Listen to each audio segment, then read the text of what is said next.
de sigilen bɛ jamana kɔ kan I b'a fɛ ka I sen no tunga lafiya ka projet kura o la o projet dɔ de u bɛna cité ni ka o de jɔ tungarangew ye banakɔrɔnikaw olu fɛ no cité min ni a bɛna jɔ hectare 1 o de sanfɛ hectare min yɛrɛ ni ale lamunumunnen do so 20 o de bɛna jɔ cité in kɔnɔna la a so 20 bɛɛ n'i ka yɔrɔ de do a kɔnɔna la denmisɛnw ka kulonkɛ yɔrɔ b'a kɔnɔna la fiɲɛ sama yɔrɔ b'a kɔnɔ ka taa se farikolo ɲɛnajɛw olu ma o bɛɛ bɛ cité in o kɔnɔna la cité in yɛrɛ parcelle 1 o ye titre foncier de min n'ale musaka ye sefa wari miliyɔn 4 ani 100 ye I bɛ se ka a sara yɔrɔnin kelen walima I bɛ se ka sara san 1 kɔnɔna la walima ka taa se kalo 18 o ma n'i tilali I ka terrain o sarali la sa I bɛ se ka I ka so jɔ ka kɛ villa hakɛlama ye walima I bɛ se ka jɔ ka kɛ étage ye tunga lafiya ma olu ka bolo kan n'i ka wari yɛrɛ bɛ I bolo I bɛ se ka I ka so jɔ I kelen ye walima ni wari t'i bolo fana o yɔrɔnin na I bɛ se ka I sen no tunga lafiya ma olu ka tɔn o la n'an b'a fɔ ma nazarakan na n'an b'a fɔ ma ko tɔntin tunga lafiya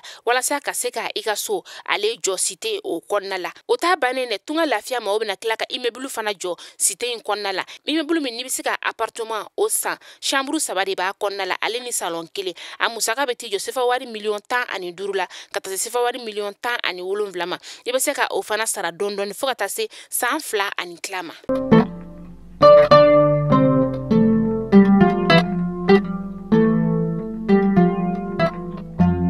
Mali kunnafoni jabari na jabaw an bɛ aw bɛɛ lajɛlen fo danti foli min na Mali kɔnɔ yan ka taa se Mali kɔ kana ma aw minnu sigilen bɛ ni ka an ka kunnafoni ka ale lajɛ sanga an'a ka wagati an ka bɔlɔlɔ kana siraw olu bɛɛ lajɛlen fɛ Facebook fo ka taga se YouTube ma Instagram olu bɛɛ la an bɛ aw fo danti foli min na ka ladɔnniya k'a fɔ ko bi ye tarata ye décembre kalo tile 20 san 2022 kunnafoni ale waati selen ni a y'aw bisimila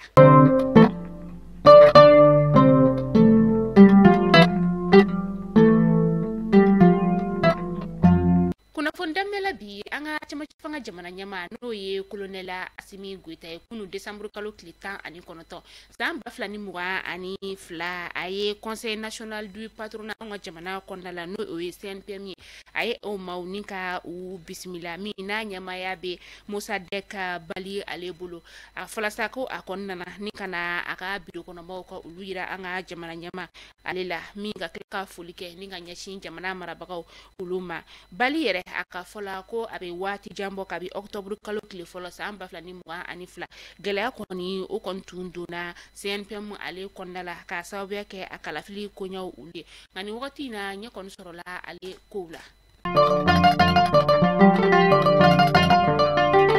an ka kasobon lakɔlɔsibaw olu bɛna dɔgɔkun kelen baara bila ni ka o kɛ min ni a kɔni daminɛna kunu décembre kalo tile 19 san 2022 a bɛna to senna fo décembre kalo tile 24 san 2022 la o ka fɔla ko bɛ se ka nin baara bila ye ni ka ale lakuraya ko kura n'o y'a sɔrɔ u ka hakɛw olu ma sabati Bolimafɛn belebele dɔ min ni ale kɔni tun falen don kosɛbɛ kɔɔri ale la a falen kun don kɔɔri minɛ sabati jɔ fo kɔɔri tɔni 10 o bɔɲɔngo la a yirala k'a fɔ ko tasuma de kɔni donna ni bolimafɛn na dɔgɔkun tɛmɛnen na a kɛra dugu min na sa o de ye Dɔrɔgoma ye Dɔrɔgoma ale bɛ Bura sigida la Bura ni Yoroso ni ɲɔgɔn cɛ kilomɛtiri 50 o bɔɲɔngo de don a yirala maaw fɛ k'a fɔ ko ni bolimafɛn yɛrɛ kɔni tiɲɛnen de kun jɔlen don waati min na sa o bɛ ka dilanni ko ni ka o ɲɛɲini la sa tasuma kɔni nana kana don ni bolimafɛn na ni ka kɛ ballon kɔɔri tɔni 10 min kun bɛ a kɔnɔna la tasuma taara ni o bɛɛ lajɛlen ye an bɛ taa Gawokaw olu fɛ nɔ u ka lakɔliso ɲɛma ni o ye kɛnɛya kalanso o ye sa Gawokaw fɛ nɔ ni karamɔgɔ in yɛrɛ kɔni ale jasura dɔgɔkun laban in na a jasura yɔrɔ min na sa o de ye Fafa ye Fafa ale bɛ an sɔngo o lamini na a jasura Mahamadu fɛntigi lakodɔnbali dɔ olu fɛ a yirala k'a fɔ ko nin lakɔli karamɔgɔ in yɛrɛ kɔni a n'a furumuso fo ka taa se a ka bolimafɛn bolila ma olu kɔni jasura Mahamadu fɛntigi ninnu fɛ nka u ye a furumuso ni k'a ka bolimafɛn bolila ka olu labila ka taga o kɔni taara ni lakɔli karamɔgɔ yɛrɛ ani a ka bolimafɛn k'aw hakili jigin k'a fɔ ko san 2020 kɔnɔna la ni lakɔli karamɔgɔ kelen a denkɛ u ye o fana jaso nka u ka karo gɛlɛn dinɛ tigilamaw olu fɛ u ye denkɛ in kɔni labila nka u ye musaka caman ni ka o bɔ a somɔgɔw kunna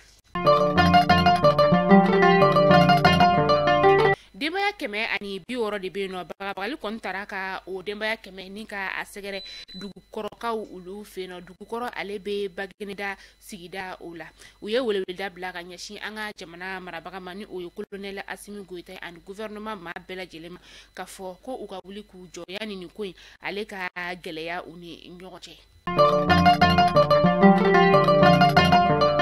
dɔgɔkun laban ale kɔnɔna la maɲina muso olu kɔni taamana ni ka taga bafula be ka taga u ka préfet ni ka t'u ɲɛda kan gɛlɛya min be musolakaw olu kan u ka denbaya kɔnɔna la u taara ni ka t'o gɛlɛya da u ka préfet ale ɲɛkɔrɔ musolaka ninnu ka fɔla sa ko a be tile 20 bɔ bi olu kɔni tɛ ka ji ye u ɲɛla jiko gɛlɛya be olu kan wa u ka laɲini ye fɛn min ye o de ye maɲina muso ko SOMAGEP a ka segin ka na u ka dugu o kɔnɔna la ka hakili jigin k'a fɔ ko ni dugulama kelen no kɔni tun ye SOMAGEP ni ka gɛn ka bɔ u ka dugu kɔnɔna la a be san 1 bɔ bi o maa kelenw bɛ ka tila ka SOMAGEP ni ka weleweleda bila a ma.